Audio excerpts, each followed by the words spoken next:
नमस्कार साथियों, मैं अंशुल द्विवेदी आप सभी दर्शकों का स्वागत वंदन अभिनंदन करता हूं। अनंत विभूषित मर्यादा पुरुषोत्तम भगवान श्री रामचंद्र की जय। आज हमारे साथ परम विद्वान डॉक्टर अरुणेश कृष्ण शास्त्री जी महाराज हैं, जिनके समक्ष मैं आज अपने कुछ प्रश्नों का उत्तर जानने की चेष्टा लेके आज महाराज श्री के पास आज आया हुआ हूं। और हालांकि महाराज श्री काफी व्यस्त रहते हैं, वृंदावन धाम में महाराज श्री का वर्तमान में भी निवास है। अभी हमारे यहाँ आश्रम में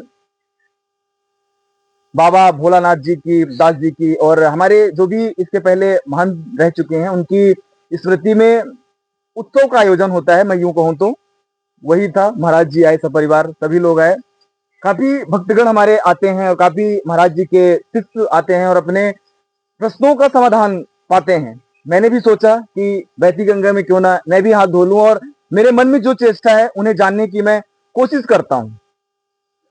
मैं सबसे पहले महाराज जी को प्रणाम करता हूं और मेरा पहला प्रश्न है कि महाराज जी 18 पुराणों से हमें क्या शिक्षा मिलती है? बहुत अच्छा प्रश्न है आपका। भगवान उत्तरोत्तर अभिवृद्धि को प्राप्त हो, ऐसा आशीर्वाद है। और सभी जो सुनने वाले हैं, आप सभी सुनने वालों को मेरा प्यार भरा राधे कृष्ण, दिवाली की बहुत बहुत शुभकामनाएं। देखिए, बहुत यूनिक प्रश्न है ये, और इसके पूर्व किसी ने प्रश्न भी किया है, तो इसी बहाने आप सभी तक इसका उत्तर पहुंच जाएगा। अष्टादश पुराणेषु व्यासस्य वचनद्वयम् परोपकाराय पुण्याय पापाय परिपीडनम। पूरे 18 पुराणों का, 18 उप पुराणों का जो सार है वो सार है उपकार। परोपकाराय पुण्याय पापाय परिपीडनम। हमारे जीवन में सबसे बड़ा होना चाहिए परोपकार। हम अपने शरीर से कितना उपकार कर लें। परोपकार का मतलब अपने लिए तो कोई भी जीता है, अपने लिए तो कोई भी करता है, लेकिन जो दूसरों के लिए जीता है, राष्ट्र के लिए जीता है, समाज के लिए जीता है, देश के लिए जीता है, और हर एक अलग व्यक्तित्व के लिए जीता है, वही व्यक्ति परोपकारी कहलाता है। और परोपकार तो सबसे बड़ा धर्म है। तो हमारे पुराणों में भी सबसे पहला जो सार निकल के आया है वो परोपकार आया कि जीवन से जितना हो सके हम दूसरे का उपकार करें। उपकार का मतलब होता है सहयोग, हेल्प जिसे कहते हैं।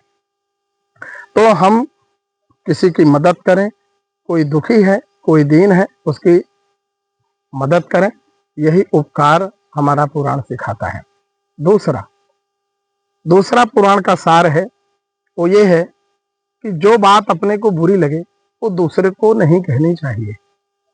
तो सबसे बड़ा मन से, वाणी से, कर्म से हम किसी को कष्ट ना पहुंचाएं कि जिससे वो दुखी हो जाए, उसके मन की जो गतिविधियां हैं उसमें ठेस पहुंच जाए, उसके मान सम्मान में ठेस पहुंचे।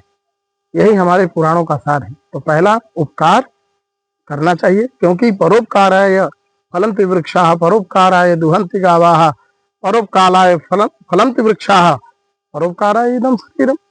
तो जब परोपकार के लिए नदी बहती है, परोपकार के लिए गाय दुही जाती है, वो भूसा खाती है और हमें रस देती है, तो परोपकार के लिए गाय भी जीती है, और परोपकार के लिए वृक्ष फलते हैं, लेकिन दूसरा उसका स्वाद लेता है। ऐसे ही तो जब परोपकार के लिए नदी बह रही है, परोपकार के लिए वृक्ष फल रहे हैं, परोपकार के लिए गाय दुही जा रही हैं, तो निश्चित रूप से हमें भी ये शरीर जो भगवान ने दिया है इससे उपकार ही करना चाहिए। तो परोपकार पहला धर्म है। और दूसरा, हमें कभी किसी को मन से, वाणी से, कर्म से किसी के मन को आहत नहीं करना चाहिए, कष्ट नहीं पहुंचाना चाहिए। यही पुराणों ने हमको शिक्षा दिया है।